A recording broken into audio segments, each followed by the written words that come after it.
नाज़रीन आम न्यूज़ का तव्हांखे अपडेट कंदा हलूं त सूबाई वज़ीर امتياز अमन शेख जो मरकज़ी इमाम बारगाह करबला मौला समेत सभिनी इमाम बारगाहन जो दौरो कयो।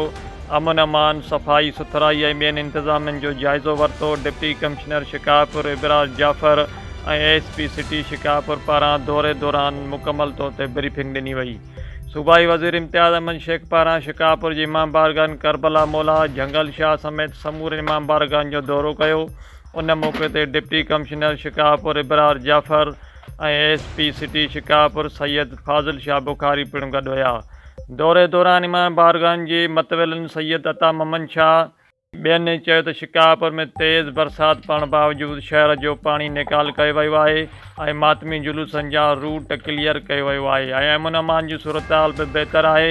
उन मौक़े ते सूबाई वज़ीर तवानाई امتياز अमन शेख चयो त हू हर साल जीअं हिन साल बि मुहर्रम बाबति इंतज़ामनि जो ख़ुदि पाण जाइज़ो वठी रहियो आहे।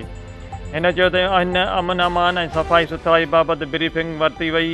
सभु इंतज़ाम इत्मिनान बख़्श आहिनि। उन मौक़े ते DSO शकारपुर मेडिकल कैंपनि बाबति सूबाई वज़ीर खे पिणु आगाही ॾिनी। रशीद महर, आवाज़ मेरान न्यूज़, शकारपुर।